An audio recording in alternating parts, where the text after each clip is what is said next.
Bonjour à toutes, bonjour à tous. Nous voici encore ce jour sur notre plateforme de partage. Voilà, le partage justement de la méditation de la parole de Dieu. Alors je vous encourage, et moi aussi de mon côté je suis très encouragé, pour ne pas dire très honoré pour votre présence. Et donc ensemble, je vous rassure que nous allons quelque part. Nous allons aller devant Dieu, voilà, et lever la voix, simplement parce que cette œuvre n'est pas une œuvre humaine. C'est l'œuvre de Dieu. Donc, c'est pas que nous allons lui demander la permission, mais mettons-nous sous sa couverture, voilà, invitons-le à nous assister, à nous conduire. Amen.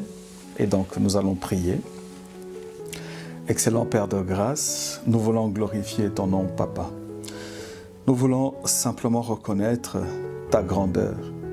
Reconnaître aussi que c'est une grâce que tu nous fais en ce jour de venir dans ta présence, Papa. Voilà pourquoi nous te disons, viens, viens. La Bible dit qu'il est doux et agréable pour des frères de demeurer ensemble, car c'est là. Alors, le là en question, Père, n'est pas un là physique, mais c'est un là spirituel. Oui, là où est mon frère, là où est ma sœur, Père de gloire, je suis au même endroit que Papa. Voilà pourquoi nous te disons, manifeste ta gloire. Renouvelle notre sagesse et notre intelligence, Père, parce que nous voulons parler de la Bible. Nous voulons parler de la parole de Dieu. Voilà pourquoi nous t'invitons à nous assister, à nous conduire. Oh Saint-Esprit, nous t'invitons, Saint-Esprit. Toi qui es l'enseignant par excellence, viens et accompagne-nous, Père, sur le chemin que nous avons choisi de méditer la parole de Dieu, de parler de tes affaires, Papa, au nom de Jésus. Assiste-nous. Merci parce que tu es Dieu maintenant et à jamais, au nom de Jésus. Alors, mes frères, ce matin, nous partageons la parole de Dieu parce que la fois dernière, nous avons dit que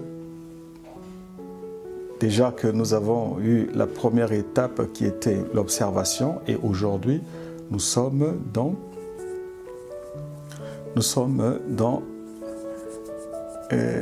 l'interprétation de la parole de Dieu. Alors, vous comme moi, je pense que nous nous accordons à dire que la parole de Dieu est la vérité. Voilà. La parole de Dieu est la vérité. Alors, mais seulement ce qui est, pour ne pas dire drôle, c'est que 1000 personnes, par exemple, vont lire la Bible, vont lire un passage, et à la fin, ils vont se retrouver avec plusieurs interprétations. Mais c'est pas mauvais non plus. Mais la volonté de Dieu, en fait, c'est que, je dirais même, l'intention de Dieu, ce n'est pas que des gens qui lisent la Bible, qui lisent la même parole, et s'en aillent avec des idées différentes, n'est-ce pas, concernant cette parole qu'ils ont lue.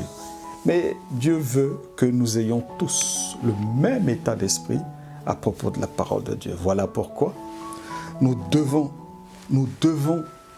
à tout instant inviter le Saint-Esprit afin qu'il nous conduise, dans la vérité. Parce que la Bible dit dans Jean 16 au verset 13, « Quand le Consolateur sera venu, l'Esprit de vérité, il vous conduira dans toute la vérité, car il ne parlera pas de lui-même, mais il dira tout ce qu'il aura appris et il vous l'annoncera. Il vous annoncera les choses à venir. » Vous voyez? Oui, pourquoi? Parce que notre Dieu nous a promis le royaume. Et il a dit qu'il nous donnera le royaume. Et le royaume est proche. Voilà, ce sont ces choses-là qui nous annoncera. Ces choses-là qui nous annoncera à l'avenir. Alors, aujourd'hui, nous allons voir ensemble l'interprétation. Alors, c'est quoi l'interprétation? L'interprétation, ce n'est simplement que la recherche de la signification. Mais la signification de quoi? La signification du verset que vous aurez lu, la signification du livre que vous aurez lu, la signification du passage que vous aurez lu. Alors, la signification de ce que Dieu aurait fait, de ce que Jésus-Christ aurait fait, de ce que le Saint-Esprit aurait fait, ou encore du caractère de Dieu que traiterait certainement cette parole, ce passage que vous aurez lu. Voilà pourquoi je vous encourage. Je vous encourage vraiment de lire la parole de Dieu. Je vous encourage, mes frères, je vous encourage en tout cas de chercher à comprendre ce que nous lisons, n'est-ce pas? Il faut impérativement que nous puissions comprendre ce que nous lisons. C'est très important. La Bible dit que c'est poussé par l'Esprit que des hommes ont parlé de la part de Dieu. Alors vous verrez que une fois conduit par le Saint-Esprit pour lire, en lisant, en méditant la parole de Dieu, le Saint-Esprit parlera au-dedans de vous.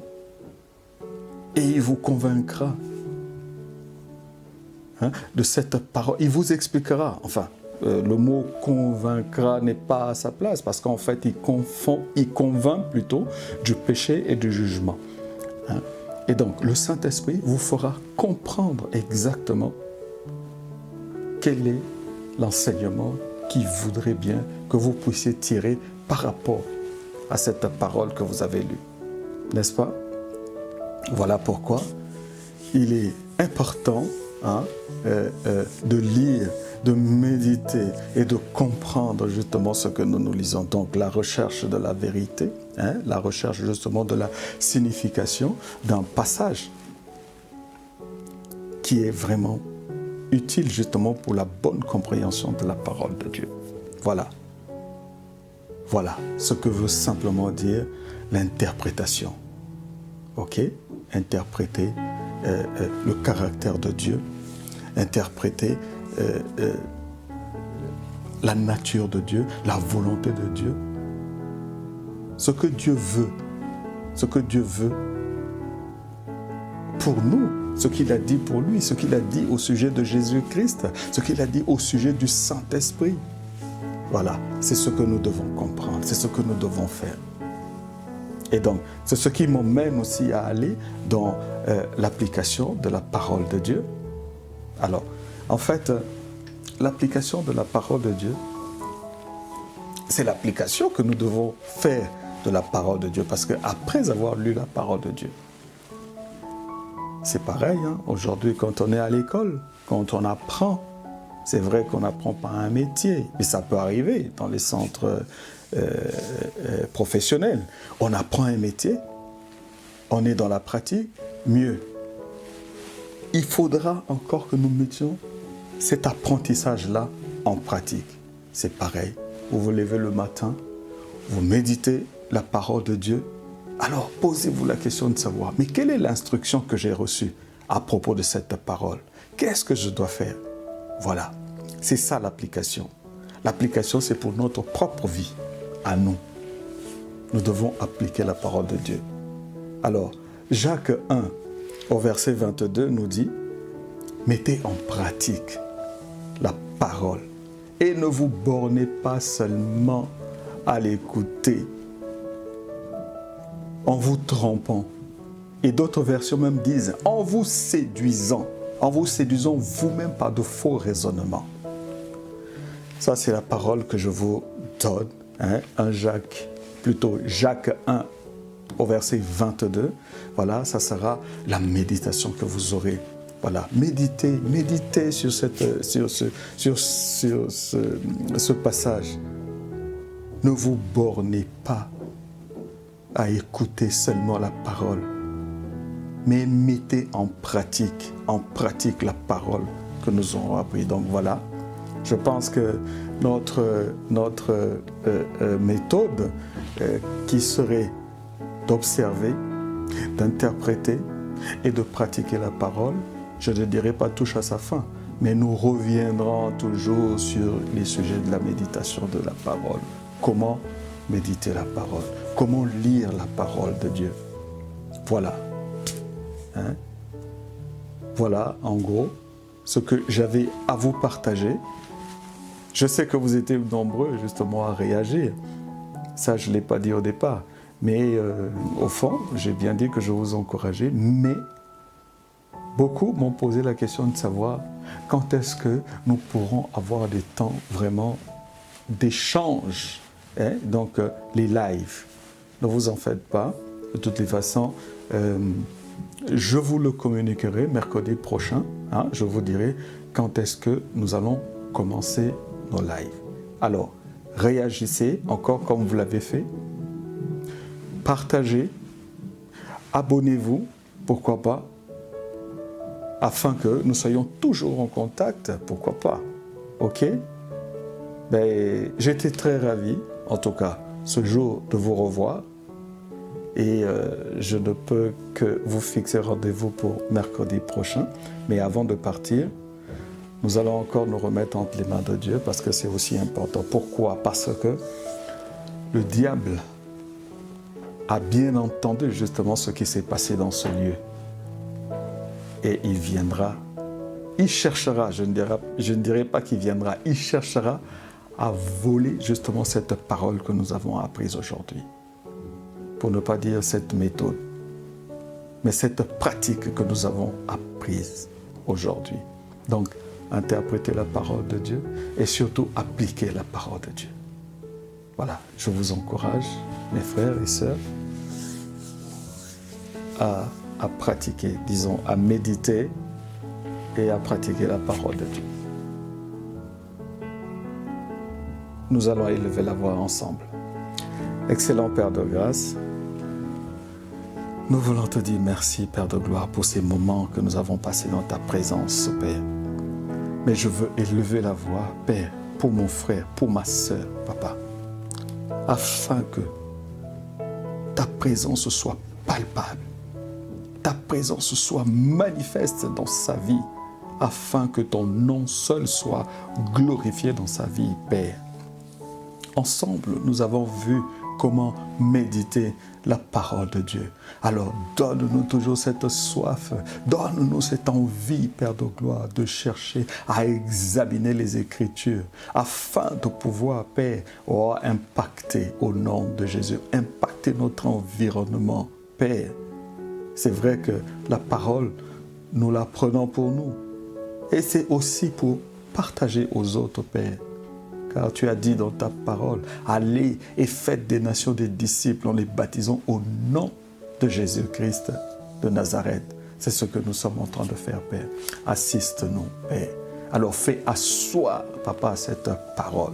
Laisse que le sang de Jésus qui a coulé à la croix de Golgotha nous purifie et nous garde encore jusqu'à la prochaine rencontre au nom de Jésus.